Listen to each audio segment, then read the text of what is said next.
विद्यार्थियों में विषयपरक ज्ञानवर्धन, अकादमिक समस्या समाधान एवं समय के रचनात्मक उपयोग हेतु कॉलेज शिक्षा विभाग राजस्थान के तत्वावधान में आयोजित ज्ञान दूत कार्यक्रम 2.0 में आप सभी विद्यार्थियों का हार्दिक स्वागत एवं अभिनंदन। विश्वविद्यालय पाठ्यक्रम ई कंटेंट निर्माण एवं लाइव कक्षा कार्यक्रम के अंतर्गत आज हम चर्चा करेंगे समाज शास्त्र विषय के बारे में। चर्चा का विषय है ट्राइबल डेवलपमेंट। मैं डॉक्टर सुदेशना परिजर, सह आचार्य समाज शास्त्र, आज आपके साथ इस विषय पर चर्चा करूंगी। विषय के अंतर्गत विस्तृत चर्चा प्रारंभ करने से पूर्व व्याख्यान की रूपरेखा स्पष्ट करना उचित रहेगा। भारतीय समाज में जनजाति समूह को कमजोर वर्ग के रूप में पहचाना गया है। वे कई असुविधाओं का सामना करते हैं एवं कई समस्याओं से पीड़ित हैं एवं पिछड़े माने जाते हैं। तो सर्वप्रथम यह जानना जरूरी है कि ये वर्ग हैं कौन, भारतीय समाज में ये वर्ग कैसे, ये समूह को किस तरह से पहचाना जा सकता है, यानी समाजशास्त्री एवं मानव शास्त्रियों ने किस तरह से जनजाति समूह को समझा है, उसके अर्थ को कैसे स्पष्ट किया है, उसकी विशेषताओं के बारे में जानकारी लेना आवश्यक है। उसके पश्चात हम जनजाति समूह को किस तरह से पिछड़ा माना जाता है, कि क्यों उनको पिछड़ा माने जाता है एवं उनकी क्या समस्याएं हैं, उनके बारे में जानकारी प्राप्त करेंगे। मेजर समस्याओं में उनकी समस्याएं हैं आर्थिक, सामाजिक एवं अन्य समस्याएं जो हैं, उन समस्याओं के बारे में हम विस्तृत जानकारी प्राप्त करेंगे। उसके पश्चात हम जनजाति विकास के अंतर्गत विभिन्न प्रयास जो किए गए हैं भारतीय समाज में आफ्टर इंडिपेंडेंस या स्वतंत्रता के पश्चात, उसके बारे में जानकारी प्राप्त करेंगे। ये जो प्रयास किए गए हैं कई संवैधानिक प्रावधानों के अंतर्गत किए गए हैं, कई योजनाएं क्रियान्वित किए गए हैं। उसके अंतर्गत हम ये जानकारी लेंगे कि ये प्रयास है क्या और किस तरह से ट्राइबल डेवलपमेंट को भारतीय समाज में रियलाइज किया जा रहा है। फिर अंत में हम जनजाति विकास हेतु क्या प्रयास किए गए हैं उसके बारे में एक छोटा सा मूल्यांकन, जिससे कि हमें ये जानकारी मिल सके कि आगे कितना काम हो चुका है ट्राइबल डेवलपमेंट के अंतर्गत और क्या शेष रहा है, उसके बारे में एक संक्षिप्त जानकारी प्राप्त करेंगे। जनजाति समूह एक ऐसा मानव समूह है जो कि विकास के आदिम स्तर पर पाए जाते हैं, जिनमें की विकास की प्रक्रिया पूरी तरह से पहुंची नहीं है, यानी विकास की प्रक्रिया से वो अछूते रहे हैं। ऐसे समूहों को सोशियोलॉजिकल और मानव शास्त्रीय लैंग्वेज में कई बार आदिवासी या तो फिर अबोरिजिनल्स या डिप्रेस्ड क्लासेस के रूप में पहचाने जाते हैं, जो समाज के कमजोर वर्ग के रूप में पहचाने जाते हैं। ऑक्सफोर्ड शब्दकोश के अनुसार ट्राइबल ऐसे समूह जो होते हैं, ट्राइबल ग्रुप्स जो होते हैं, वो अपने चीफ को या प्रमुख के अधिकार को स्वीकार करते हैं एवं उनमें एक कॉमन एंसेस्टर यानी एक समान पूर्वज के वंशज अपने आप को वो मानते हैं। लूसी मेयर के अनुसार जनसंख्या का ये एक स्वतंत्र राजनीतिक विभाजन के रूप में पहचाने जा सकते हैं। ये समूह उनमें एक सामान्य संस्कृति पाया जाता है, ऐसा लूसी मेयर का मानना है उनके ऑब्जर्वेशंस के आधार पर। मजूमदार के अनुसार ऐसे समूहों के या जनजाति समूह के प्रादेशिक जुड़ाव रहते हैं, उनमें भाषा और बोली के द्वारा एकीकरण या फिर यूनिटी पाया जाता है, यानी भाषा और बोली ये दोनों के उनके कॉमन होने से उनमें यूनिटी आती है एवं वो बाह्य समूह से या फिर किसी भी अन्य समूह से सामाजिक दूरी बनाए रखना पसंद करते हैं, या तो फिर अपने आप को एक समूह के रूप में पृथक रहना पसंद करते हैं। गिलिन के अनुसार ये जनजाति समूह स्थानीय समूह माने जाते हैं एवं उनमें सामान्य भाषा एवं सामान्य संस्कृति पाया जाता है। इनकी विशेषताओं के अगर इन परिभाषाओं के आधार पर ऐसे समूह की विशेषताओं का उल्लेख करें तो टीपी नायक के मत अनुसार हम भारत की जनजातियों में उनका मानना है कि समुदाय में न्यूनतम कार्यात्मक निर्भरता रहता है, यानी फंक्शनल इंटरडिपेंडेंस जो है विद इन द कम्युनिटी ही उनमें कमी सबसे कम वो आत्मनिर्भर रहना पसंद करते हैं, वो स्वतंत्र और आत्मनिर्भर रहना पसंद करते हैं, और न्यूनतम कार्यात्मक निर्भरता उनमें पाया जाता है। आर्थिक रूप से वे पिछड़े होते हैं, कई आर्थिक समस्याओं से पीड़ित होते हैं, पॉवर्टी रिडन होते हैं। तुलनात्मक रूप से भौगोलिक दृष्टि से वो पृथक रहते हैं, या फिर पृथकत्व उनमें पाया जाता है। बोली उनकी कॉमन होती है, या फिर वो उस ग्रुप में सभी जो मेंबर्स होते हैं उनमें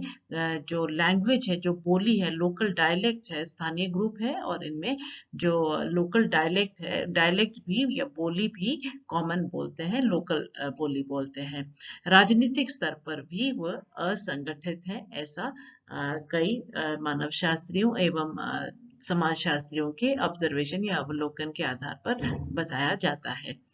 इनमें प्रथागत कानून इम्पोर्टेंट होता है, या कस्टमरी लॉज प्रिवेल करते हैं किसी भी सामाजिक, आर्थिक एवं किसी भी जजमेंट के अंतर्गत, या किसी भी न्यायोचित व्यवहार का आधार प्रथागत कानून होता है। या तो फिर उनमें जो लॉज है, जो कानून है, वो प्रिवेलेंट लॉज जो होते हैं वो प्रथागत कानून या कस्टमरी लॉज ही होते हैं। जैसा कि हमने अभी जिक्र किया है, जनजाति समूह marginalise section of Indian society के रूप में माने जा सकते हैं। ये जो समूह है वो बेसिकली अपना जो व्यवसाय है, जो ऑक्यूपेशन है उनका, वो वन पर आधारित अर्थव्यवस्था उनकी होती है, और व्यवसाय जो है वन रिलेटेड एक्टिविटीज के अंतर्गत अपनी व्यवसाय अपनाते हैं। और जो उत्पादन प्रणाली होती है उनकी बेसिकली डोमेस्टिक लेवल पे या डोमेस्टिक स्तर पे या फिर घरेलू आवश्यकताओं के आधार पर किया जाता है, और ये प्रॉफिट के लिए नहीं किया जाता। जो उत्पादन वो करते हैं वो किसी प्रॉफिट को कमाने के उद्देश्य से नहीं, बल्कि उनके बेसिक घरेलू आवश्यकताओं की पूर्ति के हिसाब से करते हैं। इस नजरिए से देखा जाए तो उनका जो मुख्य व्यवसाय है वो कृषि संबंधी है, या कृषि ही उनका बेसिक व्यवसाय का साधन माना जा सकता है। और इस व्यवसाय को प्रैक्टिस करने में वो सरल टेक्नोलॉजी का प्रयोग करते हैं, यानी टेक्नोलॉजी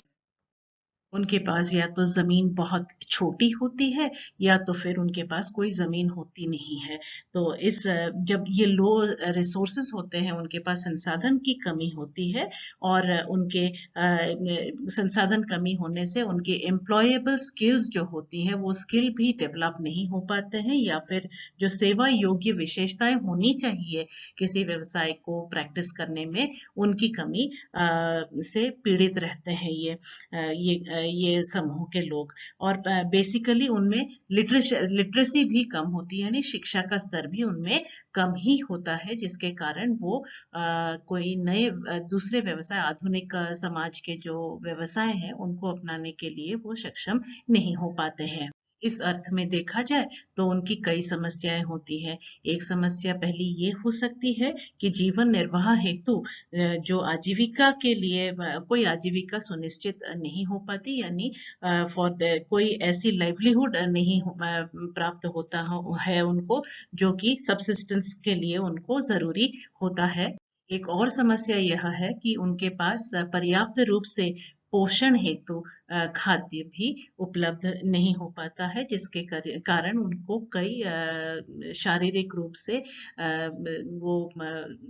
हेल्दी नहीं हो पाते हैं, या फिर स्वास्थ्य संबंधी कई समस्याएं उनके सामने आती हैं। निवास के लिए या आवास के लिए भी, अफोर्डेबल हाउसिंग के लिए भी कई फैसिलिटीज उनके पास उपलब्ध नहीं होते हैं, या तो फिर वो समर्थ नहीं हो पाते हैं कि अपने लिए एक आवास अपने लिए रहने लायक निवास स्थान या आवास कुछ बना सके या निर्मित कर सके। शिक्षा का स्तर भी इनमें पाया नहीं जाता, या तो फिर शिक्षा का अभाव है उनके पास में, जिसके कारण वो अनेक असुविधाओं का सामना करते हैं एवं हमेशा निर्धनता एवं गरीबी से पीड़ित होते हैं। सामाजिक रूप से वो पृथक रहना पसंद करते हैं एवं आधुनिक समाज की जो सुविधाएं हैं, जो सुख सुविधाएं हैं, उनको उनका उपभोग करने के लिए वो सक्षम नहीं हो पाते हैं। इन सब सामाजिक समस्याओं के मद्देनजर यह आवश्यक माना गया, या फिर ये रियलाइज किया गया कि इनके विकास हेतु कई प्रयास किए जाएं एवं सरकारी एवं संवैधानिक स्तर पर कई उद्यम किए गए हैं, कई एफर्ट्स प्रयास किए गए हैं, जिसके बारे में हम अभी चर्चा करेंगे। भारतीय समाज के मार्जिनलाइज सेक्शंस के उत्थान हेतु और विशेषकर एसटीज यानी शेड्यूल्ड ट्राइब्स के उत्थान हेतु कई प्रावधान रखे गए हैं भारतीय संविधान में। उनमें से मुख्य एक शुरुआत करें तो पहला हम जिक्र कर सकते हैं अनुच्छेद 15 क्लॉज 4 के अंतर्गत, जो कि प्रोवाइड करता है कि वीकर सेक्शंस के एडवांसमेंट हेतु स्टेट जो है, राज्य जो है, हमेशा प्रयासरत रहेगा। इसी क्रम में अनुच्छेद 16 और क्लॉज 4 के अनुसार कई आरक्षण किए जाएंगे, कई पोस्ट में और सर्विसेज में या सेवाओं में आरक्षण का प्रावधान है, जिससे कि वीकर सेक्शंस का उत्थान संभव हो पाएगा। अनुच्छेद 19 और क्लॉज नंबर 5 के अनुसार ट्राइबल इंटरेस्ट के प्रोटेक्शन के लिए की सुरक्षा के लिए प्रावधान रखा गया है। आर्टिकल 23 यानी 23 के अंतर्गत ट्रैफिक इन ह्यूमन बींग्स को रोका जाएगा और फोर्स्ड लेबर को भी रोका जाएगा। राज्य सरकार इसके लिए प्रयासरत रहेंगे, ऐसा संवैधानिक प्रावधान रखा गया है। आर्टिकल या अनुच्छेद 29 के अनुसार हर समुदाय के कल्चर का प्रोटेक्शन या प्रोटेक्शन ऑफ कल्चर की बात होती है, या संस्कृति के संरक्षण की बात होती है, जिसके अंतर्गत ट्राइबल कल्चर भी आता है। आर्टिकल 164 या अनुच्छेद 164 के अनुसार मिनिस्टर इंचार्ज रखा जाएगा ट्राइबल अफेयर्स के अंतर्गत। ये प्रावधान रखा गया है भारतीय संविधान में। इसी क्रम में आर्टिकल 46 या अनुच्छेद 46 के अनुसार ये राज्य सरकारों को या सरकार को बाध्य किया, स्टेट्स को, राज्यों को बाध्य किया गया है कि वो प्रमोट करेंगे वीकर सेक्शंस के इंटरेस्ट को, या फिर वीकर सेक्शंस या कमजोर वर्गों के, भारतीय समाज के कमजोर वर्गों के सेक्शंस ऑफ द सोसाइटी के इंटरेस्ट को प्रमोट करेंगे एवं उनको रक्षण प्रदान करेंगे, सुरक्षा प्रदान करेंगे against any form of injustice, या फिर किसी भी रूप में इनजस्टिस और शोषण के अगेंस्ट उनका प्रोटेक्शन किया जाएगा, ऐसा इस अनुच्छेद के प्रावधान के अनुसार माना जाता है। अनुच्छेद 342 342 के अनुसार ये राज्य सरकारों का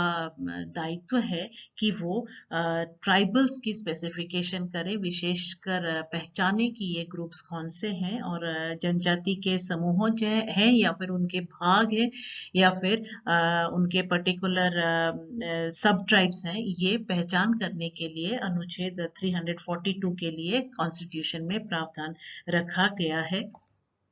इन समूहों की या फिर इन समुदायों की एक सूची बनाई जाती है, जो कि पर्टिकुलर स्टेट या पर्टिकुलर राज्य के फेडरल यूनिट के जुरिस्डिक्शन में आता है। ये निर्धारित किया जाएगा according to article 342 of the constitution. जनजातीय क्षेत्रों के प्रशासनिक व्यवस्था बनाए रखने हेतु शेड्यूल 5 और शेड्यूल 6 एरियाज निर्धारित किए गए हैं। शेड्यूल 6 के एरियाज नॉर्थ ईस्ट में आने वाले जैसे असम, मेघालय, त्रिपुरा एवं मिजोरम जैसे राज्यों में डिस्ट्रिक्ट्स का निर्माण किया जाता है, जिसमें कि ऑटोनोमस डिस्ट्रिक्ट्स बनते हैं, जिसमें कि डिस्ट्रिक्ट काउंसिल और रीजनल काउंसिल्स होती हैं, विभिन्न प्रकार के न्याय संबंधी एवं प्रशासनीय संबंधी कार्यों को संपन्न कराने के लिए। और ये बॉडीज जो है वो रिप्रेजेंटेटिव यानी प्रतिनिधित्व यानी रिप्रेजेंटेटिव बॉडीज होती हैं, जो कि ये इन एरियाज के प्रशासनिक एवं जुडिशियल कार्यों को संपन्न कराती है। बाकी सब राज्यों में जो जहां पर जनजाति समुदायों की के पॉपुलेशन अधिक है, उन एरियाज को शेड्यूल 5 एरियाज कहा जाता है। और इन शेड्यूल 5 एरियाज में एक एडवाइजरी बॉडी का निर्माण किया जाता है, जो कि ट्राइबल वेलफेयर के लिए या फिर उन राज्यों में जनजाति जनजाति कल्याण हेतु कई योजनाओं के संबंध में या फिर प्रोग्राम्स के संबंध में कई एडवाइजरी रोल वो प्ले करती है, और सारे एडवाइस वो एडवाइस देती हैं कि किस तरह के कार्यक्रम सफल हो सकती हैं या फिर उपयुक्त हो सकते हैं उन एरियाज में क्रियान्वित होने के लिए। इन राज्यों में शेड्यूल 5 के एरियाज के राज्यों में गवर्नर जो होते हैं उनके पास अथॉरिटी होती है कि वो कई रूल्स और रेगुलेशंस को बनाएं, जो कि प्रोहिबिट करती हैं, ये रेस्ट्रिक्ट करती हैं लैंड के ट्रांसफर को, जो अमंग द एसटीज और इनके एसटीज के लैंड को कोई और किसी और के लिए आवंटित हो, इसको इन सारी चीजों के रेस्ट्रिक्शंस के लिए जो है वो ये गवर्नर के पास में, राज्यपाल के पास में पावर्स होती है कि ये मनी लेंडिंग और ये सारी बिजनेस जो होती है इन सब को रेगुलेट करने की जो है ये directly under the purview of the governor या राज्यपाल के परव्यू के अंडर आता है। जनजाति समूहों के बहुआयामी एवं ऑलराउंड डेवलपमेंट के लिए विभिन्न सरकारों ने प्राथमिकता दी है एवं कई योजनाएं क्रियान्वित किए हैं। प्रोटेक्टिव डिस्क्रिमिनेशन की पॉलिसी या फिर सुरक्षात्मक विभेदन या प्रोटेक्टिव डिस्क्रिमिनेशन की पॉलिसी अपनाई गई है विभिन्न योजनाओं के अंतर्गत, ताकि उनको एम्पावर किया जा सके, इस सशक्त किया जा सके विभिन्न योजनाओं के माध्यम से। तो इनके ऑलराउंड डेवलपमेंट के अंतर्गत शिक्षा एवं शिक्षा प्राथमिकता पे दी गई है, शिक्षा का स्तर ऊंचा हो उसके लिए कई योजनाएं बनाई गई हैं। सोशल वेलफेयर के लिए या फिर समाज कल्याण के लिए कई योजनाएं बनाई गई हैं। उनके इकोनॉमिक एम्पावरमेंट के लिए लाइवलीहुड के साधन उपयोग कराए जाने के लिए कई कदम उठाए गए हैं, कई योजनाएं बनाई गई हैं, विभिन्न समय समय पर लिया गया है। ट्राइबल सब प्लान एक एरिया डेवलपमेंट प्रोग्राम है जो केंद्रीय सरकार एवं विभिन्न राज्य सरकार इम्प्लीमेंट करते हैं, जो कि ट्राइबल्स के उत्थान के लिए, उनके उन्नयन के लिए, उनके उन्नति के लिए, उनके अपलिफ्टमेंट के लिए, उत्थान के लिए उत्थान के उद्देश्य से कई योजनाओं के निर्माण किए जाते हैं ट्राइबल सब प्लान के अंतर्गत। इसी तरह से टीएसपी क्षेत्र का निर्धारण होते ही उस एरिया में जनजाति समूहों के विकास के कई योजनाएं क्रियान्वित किए जा सकते हैं। मिनिस्ट्री ऑफ ट्राइबल अफेयर्स कई कदम उठा रही है और ये केंद्रीय सरकार के आधार केंद्रीय स्तर पर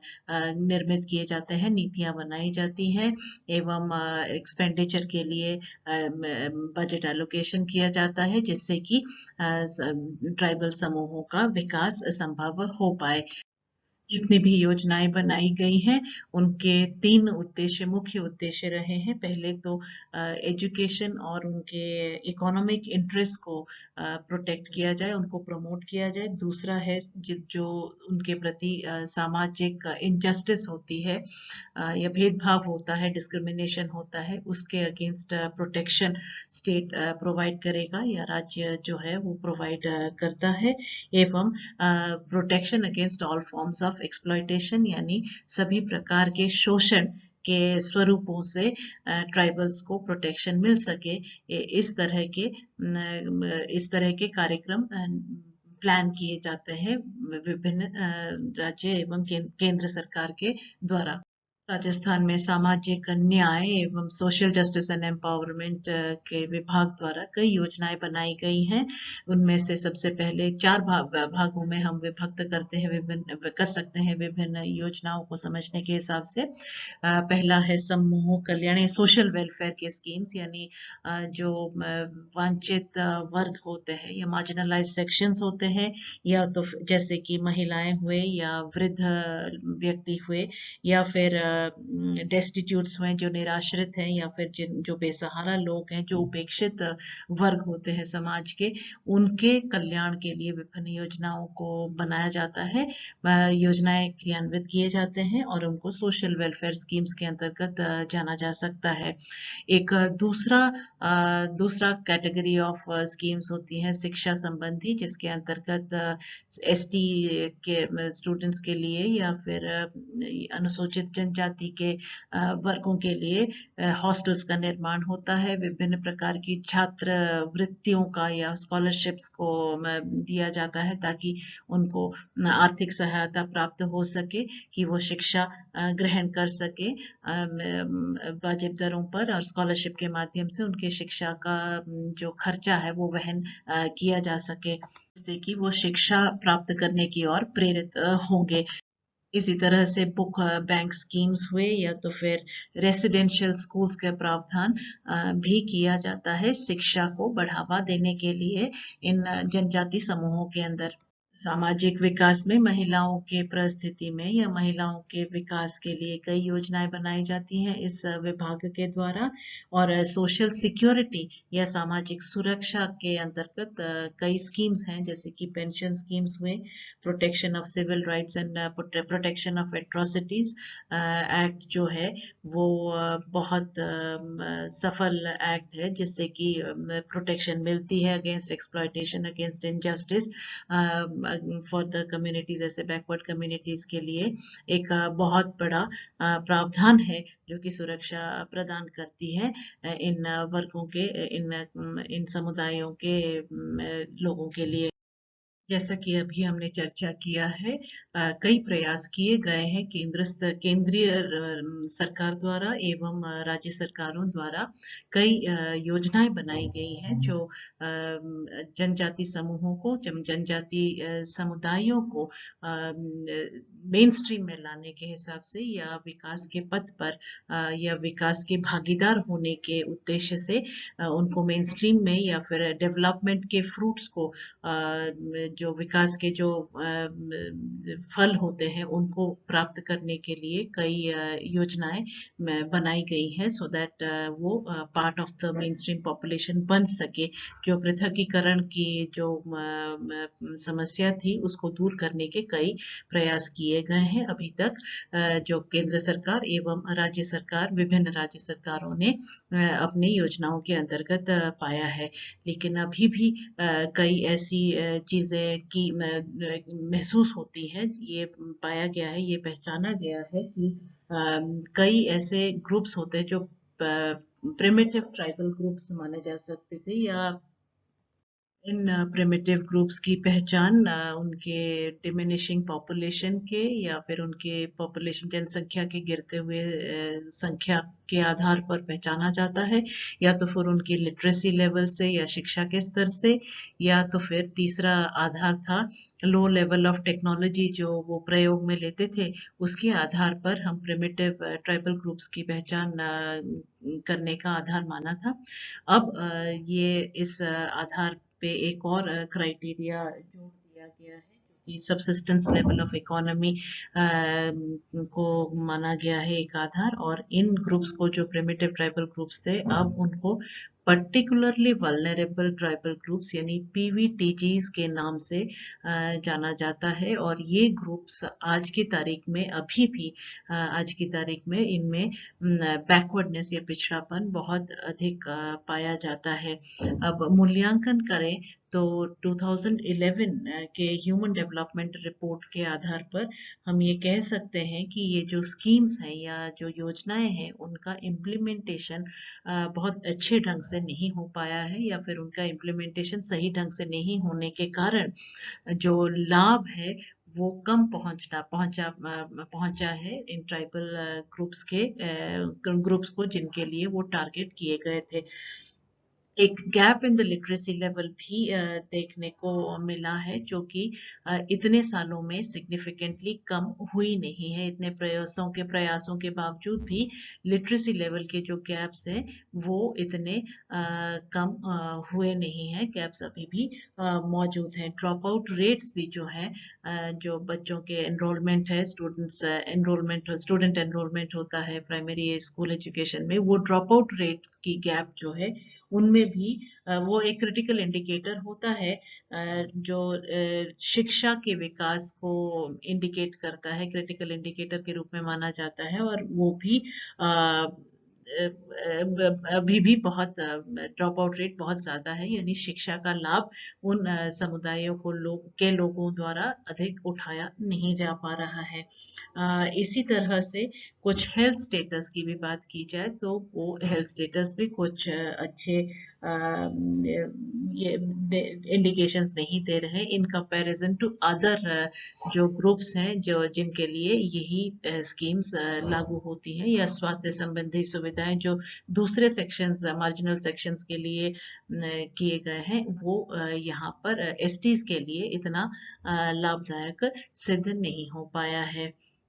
यानी इस दिशा में अभी कार्य करना और अधिक आवश्यक माना जा सकता है। आज के व्याख्यान में हमने ट्राइबल डेवलपमेंट या जनजाति विकास के विषय पर विस्तृत चर्चा की है। आशा करती हूँ कि आप इससे लाभान्वित हुए होंगे।